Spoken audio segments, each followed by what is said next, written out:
Hi viewers, আমি doctor Sohel Mahmud আরেকটি নতুন ভিডিও নিয়ে আপনাদের সামনে উপস্থিত হয়েছি। আমি চোখের বিভিন্ন চোখ সম্পর্কে এবং চোখের বিভিন্ন রোগ এবং এর চিকিৎসা সম্পর্কে আপনাদের সাথে আলোচনা করি। আজকের ভিডিওতে আরেকটি খুব কমন বিষয় নিয়ে আপনাদের সাথে আলোচনা করব। আমরা জানি আমাদের আত্মীয়স্বজন বা প্রতিবেশী বা প্রিয়জনদের কেউ না কেউ ছানি অসুখে ভুগছেন। আর এই ছানির জন্য তারা অপারেশন করাচ্ছেন। তো এই অপারেশনের সময় সবচেয়ে কমন একটি প্রবলেম আপনারা ফেস করেন বা আমাকে এসে রোগীরা জিজ্ঞাসা করে যে, "স্যার কোন লেন্স লাগাবো?" কেউ আবার জিজ্ঞাসা করে, "স্যার ইন্ডিয়ান লেন্স লাগাবো না আমেরিকান লেন্স লাগাবো?" এই নিয়ে খুব কনফিউশন থাকে। আমি আজকে কনফিউশনটা দূর করার জন্য এই ভিডিও। আমাদের চোখের ভিতরে যে আল্লাহ প্রদত্ত যে লেন্স থাকে, এটা একটা চোখের সেকশন। এখানে আল্লাহ প্রদত্ত যে লেন্স থাকে, এটি হচ্ছে সেই লেন্স। আমরা হচ্ছে ক্রিস্টালাইন লেন্স বলি। এটা একেবারে ক্রিস্টাল ক্লিয়ার থাকে।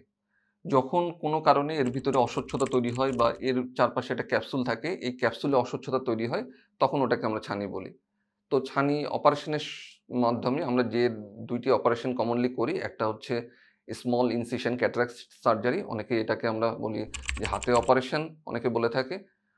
আর দ্বিতীয় যে অপারেশনটি আপনাদের খুব পপুলার, সেটি হচ্ছে ফ্যাকো সার্জারি বা ফ্যাকো ইমালসিফিকেশন। ফ্যাকো ইমালসিফিকেশনের মাধ্যমে ফ্যাকো মেশিন বা ফ্যাকো যন্ত্রের সাহায্যে আমরা ছোট একটা ছিদ্র করে ছানিটা বের করে নিয়ে আসি এবং এরপরে একটি কৃত্রিম লেন্স এখানে প্রতিস্থাপন করি। তো এই যে লেন্স প্রতিস্থাপন করি, লেন্স প্রধানত ২ প্রকার। একটি আমরা এইভাবে মানে এর গঠনগত কারণে একে ২ ভাগে ভাগ করতে পারি। বিভিন্নভাবে ক্লাসিফিকেশন করা যায়। গঠনগত যে ভাগ সেটিতে হার্ড লেন্স বলি আমরা, শক্ত লেন্স বা পিএমএমএ লেন্স। আর একটি ভাঁজযোগ্য লেন্স থাকে যেটি ফোল্ডেবল লেন্স।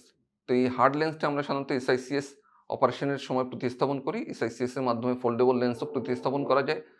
আর ফ্যাকো সার্জারির মাধ্যমে আমরা সাধারণত ফোল্ডেবল লেন্স বা এই ভাঁজযোগ্য লেন্স প্রতিস্থাপন করি।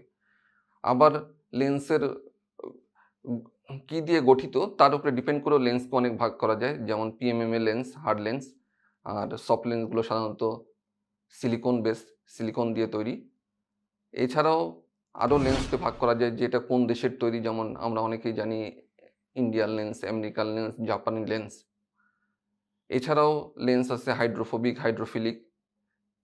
এছাড়া এখন আবার আমরা প্রিমিয়াম কিছু লেন্স দেখি। সেই লেন্সগুলো যেমন টরিক লেন্স আছে, multifocal lens, trifocal lens, EDOF lens বা এক্সটেন্ডেড ডেপথ ফোকাস লেন্স।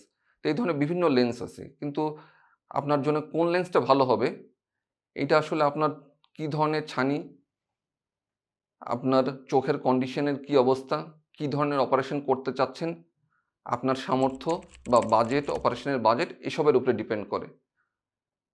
তো এই ক্ষেত্রে আমি সবচেয়ে গুরুত্ব দেব যে বিষয়ে যে আপনি আপনার বাজেটটি আপনার চিকিৎসক, চক্ষু বিশেষজ্ঞকে বলুন।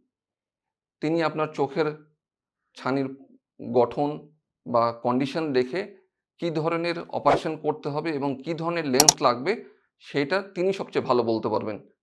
তো এইজন্য দুশ্চিন্তা না করে যে কী ধরনের লেন্স নেব, ইন্ডিয়ান লেন্স না আমেরিকান লেন্স, এসব নিয়ে দুশ্চিন্তা না করে আপনি আপনার চিকিৎসককে দায়িত্বটি দিয়ে দিন। আপনার বাজেটটি বলুন যে এই বাজেট আমার সামর্থ্য বা আমার বাজেট এটি। আমার জন্য কোন লেন্সটি ভালো হবে? চিকিৎসকই আপনাকে সঠিক পরামর্শ দিবেন। আপনার সার্জনই আপনাকে সঠিক পরামর্শ দিবেন যে আপনার চোখের কন্ডিশন সে যেহেতু জানেন, আপনার ছানি সে যেহেতু জানেন এটা কী ধরনের ছানি, কোন ধরনের লেন্স ভালো হবে, সেই লেন্স আপনাকে সে পরামর্শ দিবেন এবং তার পরামর্শ অনুযায়ী যদি আপনি অপারেশন করেন, অপারেশনটি যদি সঠিকভাবে সুন্দরভাবে যদি হয়, সঠিকভাবে লেন্সটি প্রতিস্থাপন করা যায় এবং আপনার চোখের আভ্যন্তরীণ কন্ডিশন ভালো থাকে এবং অপারেশনের পরিবর্তে আপনি সঠিকভাবে যদি যত্ন নেন, আশা করি আপনি সুন্দর একটা দৃষ্টি ফিরে পাবেন। Thank you viewers.